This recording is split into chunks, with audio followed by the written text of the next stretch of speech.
Harry Kane.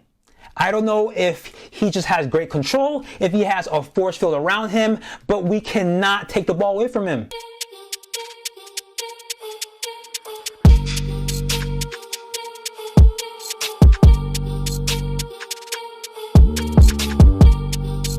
Hello guys, and welcome back to Fox Report. Well, the match has just ended over at the King Power Stadium. Tottenham defeat us 3-2. I don't know what I just witnessed. Whether this was actual football or this was a game on FIFA. Because last minute ties happen. It happens.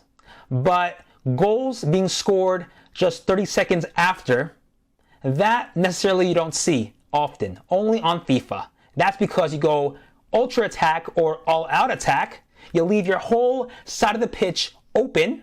You push up, and then you have someone who takes the ball. Then you have other players counterattack that, and then you're left with just one or two defenders running back just to catch up. What happened? Why did we panic? Okay, they tied the match. Tottenham tied it. It happens. You know, I don't feel as bad now because of the tie, but I feel worse now that Tottenham scored 30 seconds after. Literally 30, maybe 20 seconds or 15 seconds. Who knows? It was like that. I don't understand how we just lost our heads. Now, throughout the entire match, I'm not going to say we played well. We played terrible from the start. We just had a very low momentum, low intensity. It was almost like the match against Arsenal and Chelsea. We give just too much respect. We play down to their level. And we just don't remember how we've been performing before this match. We performed well against Watford. We performed well against Liverpool. How can we not pick from there and go into this match and play the same way? Especially now that we have our players back. Patson Daka, Kieran Hall, Luke Thomas, James Justin. He didn't start in the first half, but still, you're supposed to play better when you have your key players, not when you don't have your key players. I don't understand how that happened, and like I said, I am just trying to just pinpoint what went wrong. But I will tell you, the formation was not great. Three in the back. That is a very low number of support in that back line, especially Vestergaard. With his speed, frankly, he makes me look like I'm faster. I don't know, maybe I am. But his fitness, his pace does not match to the Premier League standards. Clearly, his attributes of being strong, tall, do not catch up with him. Harry Kane. I don't know if he just has great control, if he has a force field around him, but we cannot take the ball away from him. Whenever he has the ball, whichever direction he wants to go, he'll easily take the ball with him. That I just want to understand why we are giving him just so much easy access to go anywhere he wants with the ball. Where is that hard fought, fighting for the ball, defending? Where is that? It wasn't there.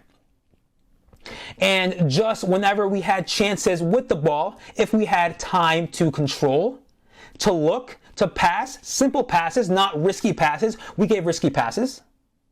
When there was a chance to play quickly because pressure was coming on, we played very slow, we took our time, and then Tottenham take the ball away from us. You know, it was vice versa. We switched in roles. We had the chance to play slow or hold possession, give a smart pass, look around, we play quick. But we have the ball, pressure comes up, think fast, we played very slow. I do not know what has to be done, but clearly we have to just go in before a match and remind us, hey, look at our previous scores.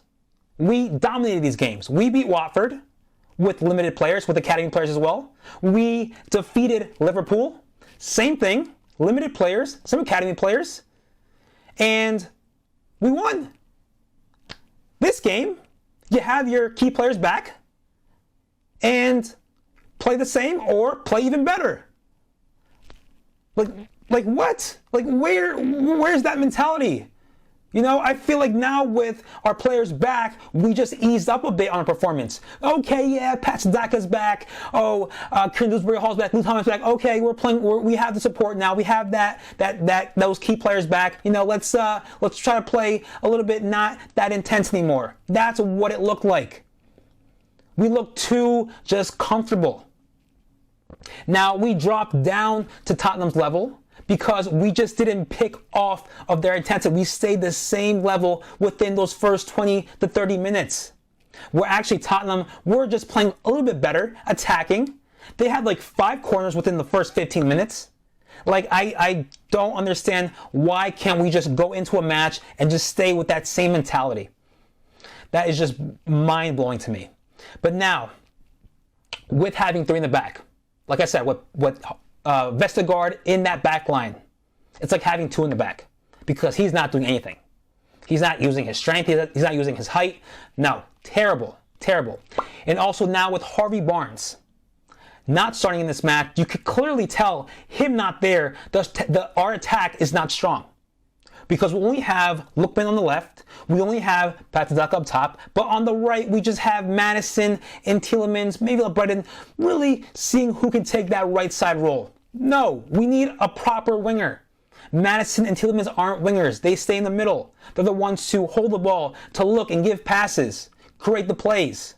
We need fast wingers who will receive the ball, try to use the line to dribble up, maybe cross it. But when you only have the left side Lookman and Patson Daka, only players to have that just intensity to drive the ball up, it's only going to be where in that area, the left and top, we're going to see most movement. But we clearly needed more movement on the right. So now that we saw Harvey Barnes come in within those last 15 minutes of the match, you could see the intensity pick up just a bit. Even though he wasn't playing in his preferred position, he was playing up top, he still caused a great impact as far as attacking. So yeah, that is something that I just don't get why Brendan Rodgers did not do.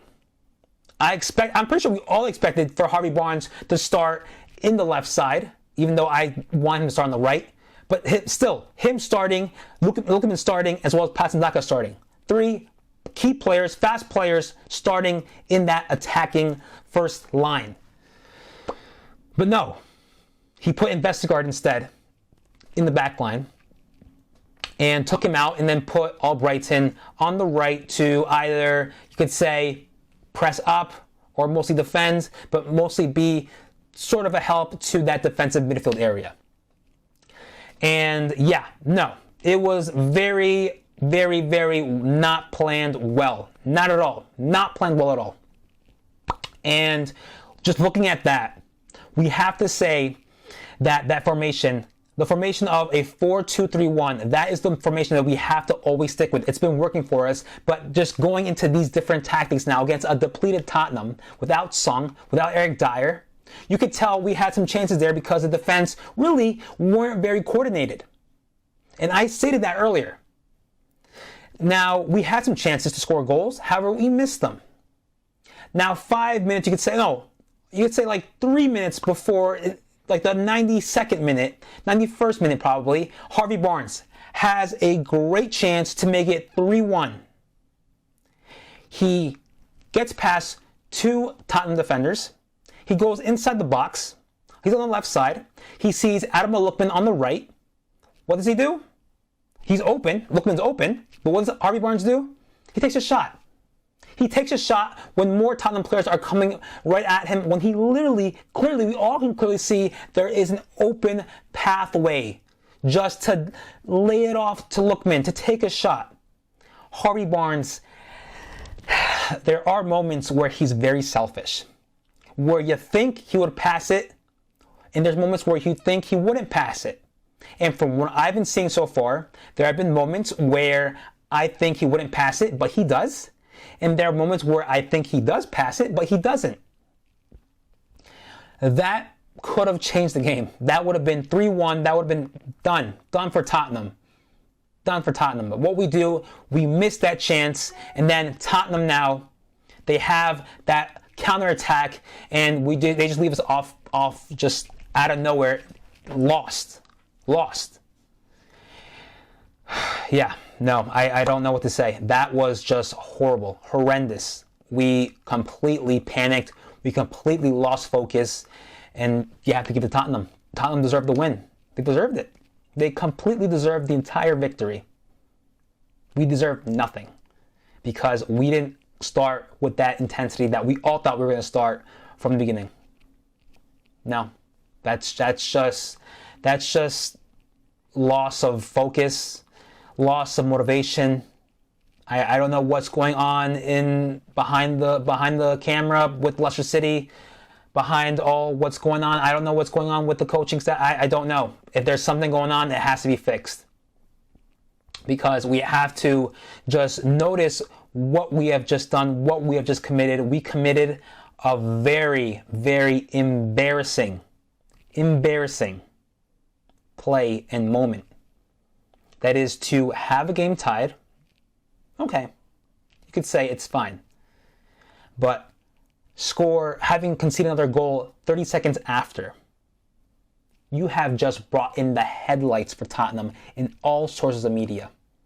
That will be on every single front web page in any sports website, journal, vlog, anywhere for the next 72 hours. Horrible, embarrassing. Now, how do we pick up from here? I don't know. But I will tell you, Vestergaard, not anymore. He's gone. I don't want to see him anymore. That was his last match for me. He does not contribute anything to this team at all. Nothing. His height, his strength, you do not see it there. He does not meet the standards of this club. And he has played his last match for me. If I was a coach, I would tell him, you're done. You're done until the summer. You're benched. And also the formation. Go back to the 4-2-3-1. That is what we need to stick with, and I hope we stick with it next time. And next game, that will be against Brighton at the KP once again. Brighton, they tied to Chelsea. They have great intensity. Now, with this performance against Tottenham, we have to look back at what we did and see what we shouldn't do and forget about this game. We go on into the next game. And thankfully, Daniel Marty is coming back because right now, as soon as he gets off that flight, if I was Brendan Rodgers, I'd tell him, listen, you are starting this next match. I want you here now training. Because right now, we don't have any any defenders. I'm not counting Vestergaard. I'm not going to count Ryan Bertrand. No, we have no defenders. So now my back line would be either Luke Thomas, James Justin, Soyuncu, Chowdhury, and Amartey. Those are my defenders now. We'll see what Brendan Rodgers does with that back line. But Vestergaard and Ryan Bertrand, even though he didn't play in this match, and my apologies if I'm putting him at fault for this match, I'm not. But just looking at what we have at the moment and what performances our players or our defenders have shown us this season, I don't count those two, Vestergaard and Bertrand, to be part of our defense. Those are not options. Not options. So, yeah. Let's fix what happened here. Let's forget about it. Let's look at what we need to fix from here, like I said, with just how we performed. And then we brush this aside and move on into our next match. Because that was just intolerable and just embarrassing. Well, that's all I have for this post-match review of Leicester City versus Tottenham. Please let me know what you think. Let me know your comments. Who should come in? Who should no longer be part of the squad? And I'm sorry for my rant, but I had to say it. You know, I was going to just give myself some time to watch this match over again and see exactly how our performance did, even though I did think we didn't play very well. But clearly now, with what just happened, I have all the things to say. And that is why I just said them all now. You know, definitely nothing to look over because I clearly can see what just pretty much led to this embarrassment and just this disgraceful performance. But anyways, like I said, please leave a comment. And if you like this video, please drop a like and subscribe. And I'll see you next time.